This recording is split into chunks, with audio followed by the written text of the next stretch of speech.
Hello everyone, आप सभी को हमारा प्रणाम। जय श्री कृष्णा, राधे राधे। श्री श्रीमती प्रेमलता वर्मा आपसे बात कर रहे हैं। आज हम लोग कुछ बातें करते हैं। जैसे कि हमारे यहाँ कहा गया है कि अनेक चीज़ें होती हैं लेकिन एक से ही उत्पन्न होती हैं। जैसे कि आपका हाथ एक ही है लेकिन उसमें उंगलियाँ अनेक हैं। इसी प्रकार से भगवान एक हैं लेकिन उनके अंदर भाव जो हैं वो अलग अलग हैं। और एक साथ एक ही बार में भगवान कहते हैं कि उनके अंदर जो भाव प्रकट होते हैं वो परस्पर विरुद्ध अनेक भाव प्रकट हो जाते हैं एक साथ। तो उसमें से हमें कौन सा भाव चूज़ करना चाहिए वो अपने ऊपर डिसाइड करता है।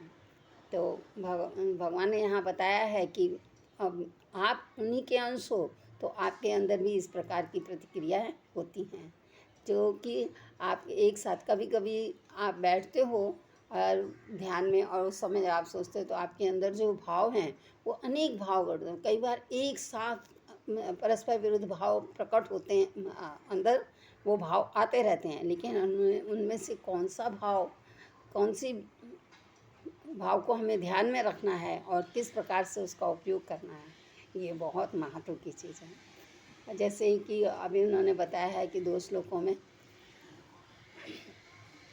उनका कहना है कि जो प्राणी हैं उसमें 20 विभूतियाँ होती हैं लेकिन व्यक्ति की 25 विभूतियाँ बताई हैं। और जिस प्रकार से कि हम सप्तऋषि कहते हैं, तो सप्तऋषियों में जिनके अंदर गुण गुण हैं, यानी वो 7 प्रकार के गुण होते हैं, उन्हें ही सप्तऋषि कहा गया है। जैसे कि दिव्य दृष्टि है, गुणवान है, विद्यावान है, धनवान है, ऐश्वर्यवान है, और उनके अंदर क्षमता कार्य करने की है और वो वृद्ध अवस्था में उसका साक्षात्कार कर रहे हैं। धर्म का साक्षात्कार करते हुए वो वृद्ध अवस्था को पार कर रहे हैं। तो इस प्रकार से जो हैं वो सप्तऋषि कहे जाते हैं। जैसे कि इसमें कई ऋषि आ जाते हैं, हमारे वशिष्ठ जी भी आते हैं और अंगरी भी आते हैं, मरीच भी आते हैं।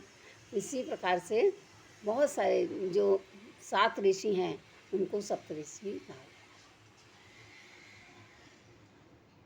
जय श्री कृष्णा, राधे राधे। हंसते रहिए, खेलते रहिए, खिलखिलाते रहिए, मुस्कराते रहिए, सदा आनंदित रहिए और अपनी लाइफ एंजॉय कीजिए। लेकिन मैं इतना ज़रूर बताना चाहूँगी कि जब हम कुछ कार्य हाथ में लेते हैं तो उसको पूर्ण करना, कलम चलाना हमारा ही काम है, किसी और का नहीं। जब आप किसी से हुद्दा अपने पास ले लेते हो या आपको हुद्दा मिल गया है तो उस हुद्दे का सही उपयोग करना चाहिए। अगर गलत उपयोग करते हैं तो उससे क्या होता है, अपना ही नुकसान होता जाता है। लेकिन वो समझ नहीं पाते हैं कि हमारा क्या नुकसान हो रहा है। हम तो फ़ायदे में हैं वो ऐसा सोचते हैं। बच्चों को दर बदर घुमाते हैं, है ना, भटकाते हैं। लड़कियां हैं उनको शादी करके अपने घर ले आते हैं और उसके बाद उनके साथ में क्या होता है, व्यवहार अच्छा नहीं होता है। अगर उनका बिजनेस है तो वो बिजनेस में उसको कॉपरेट नहीं करने देते हैं और कह देते हैं बहू क्या है, बाहर की है, उसे क्या पता। लेकिन उसको अपना परिवार चलाना है ये तो उसको पता है, अपना घर चलाना है ये तो उसको पता है। उसकी अपनी जो अहमियत है वो कम कर दी जाती है। जिसके अंदर पूर्ण क्षमता है लेकिन उसकी क्षमता को निगलेक्ट कर दिया जाता है। क्यों?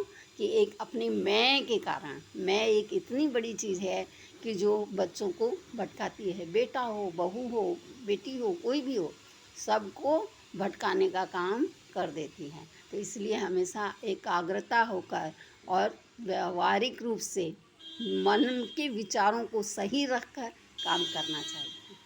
जय श्री कृष्णा, राधे राधे।